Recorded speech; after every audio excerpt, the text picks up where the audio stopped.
Welcome to Feminist Frequency Radio. This is the show that asks you to be critical of the media you love. I'm Kat Spada, and this is your Fortnightly FREQout mini-episode. First up with some industry news. The time of this recording, the SAG-AFTRA strike is over.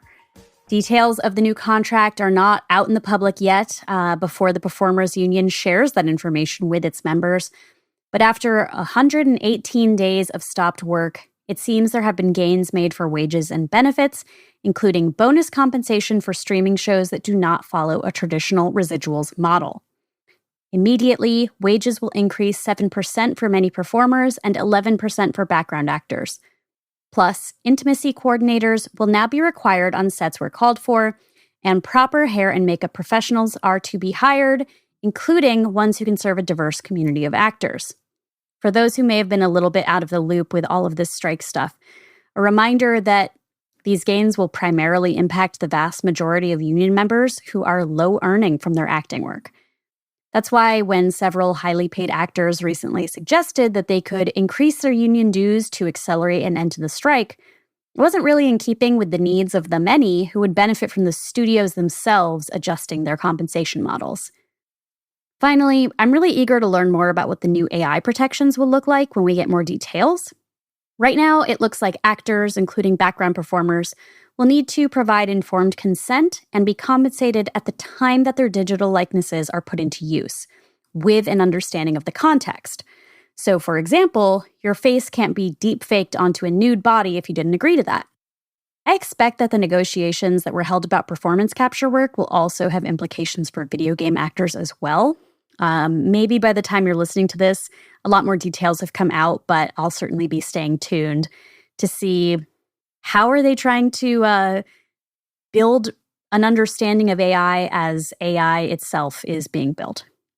I want to wish hearty congratulations to the union members and the widespread affected workers who bore out through this long strike summer and who will continue to be impacted in the months and years to come when production catches up. I actually happened to go march on the picket lines last Wednesday, not knowing that it would be the last day of the strike. I'd been picketing a lot this summer in support of the Writers Guild, but I hadn't been out there since the WGA struck a deal. So here's my fangirl moment that I'm sharing with you. On that day, on Wednesday, I got to meet Jerry Ryan, who played Seven of Nine on Star Trek.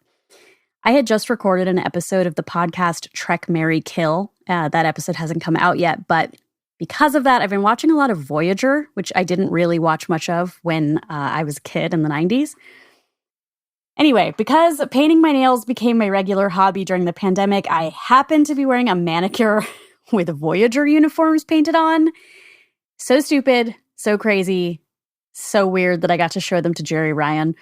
I don't usually approach actors even out on like the SAG picket lines, but I just felt like that was a sign that I ought to. I also saw Dale Dickey and Brooke Smith on that day, and no, I didn't approach them, but I want to share with you all, if you're not as familiar with their bodies of work, that you should be. Dale Dickey has been such an incredible character actress. You've seen her in Deborah Granick's movies, hopefully, or streaming series like Unbelievable and A League of Their Own. But last year, she starred in the romantic indie movie A Love Song opposite Wes Studi. I really highly recommend that movie. It's quiet, it's slow, it's beautiful. Dale Dickey and Wes Studi have both been like character actors making projects better for decades. And this was their first time really getting to star in something. And I read that it was the first on-screen kiss for both of them.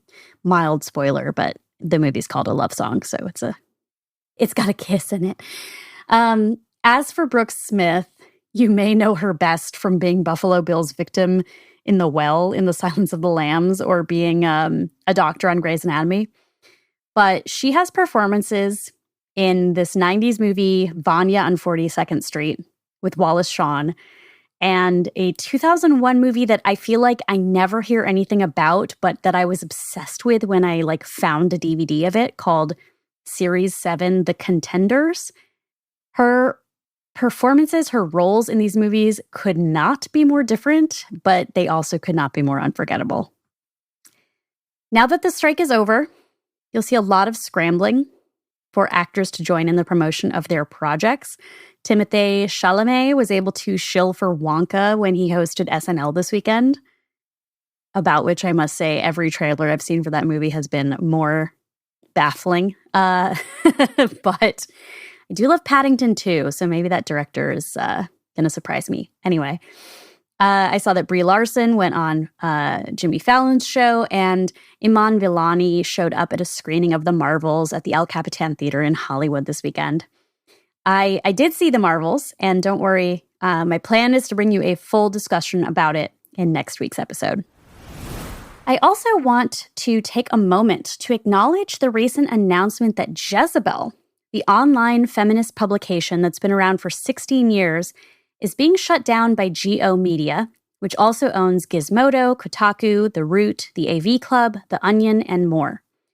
GO's CEO, Jim Spanfeller, said in his memo to staff that, quote, "Our business model and the audiences we serve across our network did not align with Jezebel's," end quote. On the heels of layoffs and an increase in AI-generated posts and stories, the Gizmodo Media Group, Union, issued a statement calling out the current troubling trend of branded content and monetization, muscling out the important reporting being done by feminist publications and others serving marginalized audiences. Thanks to Feminist Frequency Radio hostess emerita, Carolyn Pettit, who works for Kotaku, who pointed me in the direction of a Deadspin article from 2019 by Megan Greenwell, entitled The Adults in the Room. Deadspin is a Gawker-turned-GO media site focused on sports, but Greenwell's article clearly delineates the ways in which modern capitalism and critical journalism are at odds. Please check out that article. It's linked in the show notes. I was very impressed that it actually even got published. Finally, this weekend I watched the premiere episode of The Curse, the new Showtime series from Nathan Fielder and Benny Safdie, which they star in alongside Emma Stone. While I actually haven't seen any of Benny Safdie's movies, except some where he's a supporting cast member like Oppenheimer or Are You There, God? It's Me, Margaret, which is one of my top 5 movies of this year, P.S. I am a big fan of Nathan Fielder's collected works of deep discomfort. Nathan for You and The Rehearsal, and the show that he executive produced, How To with John Wilson, all poke fun at our culture and society in the mirror. Whether his gags were punching up, down, or sideways, I always felt a fist hit my gut as I was watching. The Curse builds on that, and while some have said that this will be our first time seeing Fielder as an actor, I personally have no idea what he's like outside of character in his other shows, and he has the same unsettling, confrontational demeanor as Asher on The Curse. Along with Emma Stone as Whitney, this affluent white couple has moved to the fictional New Mexico town of Española to be filmed by a reality TV producer played by Safdie for a new series on HGTV. Without even getting into the supernatural element that the pilot introduces, which may or may not even be real, the prolonged examination of insecurities caused by penis size, this first hour of television is a great send-up of clout chasing, poverty porn, and neighborhood destruction wrought by wealthy liberals who want to think of themselves as good people, so much so that they refer to gentrification as, quote, the G word, and call the eco-friendly home renovation that they do flipanthropy. I'm very eager to see where this series goes, especially as somebody who watches my fair share of reality TV. I don't watch a lot of HGTV stuff. Occasionally I like to see a tiny house or a tree house being built, but there's a great scene where they refer to a high concept dating show that is even more absurd than the satirical Burning Love dating show that was made by guys from The State and June Diane Raphael and folks like that. So yeah, let me know if you watch the pilot of this. If you can't stand cringe, then this is far from being the show for you. But I have a feeling it's going to be one of those where you're trying to guess which character is worse than the last, and are they going to get their comeuppance, or is it going to be like real life where generally those people end up on top? Let me know what you think on social media. Or if you're a Patreon supporter, let's chat in the Feminist Frequency Discord. I would love to see you there.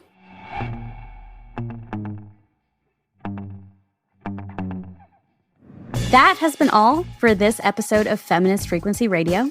I'm on Twitter sometimes at cat_EX_machina, and you can follow the podcast on all the socials at FemFreak. Plus, I did another little guest stint on the Gay Amazing Race podcast, so go on and check that out. I'll see you next week. Bye.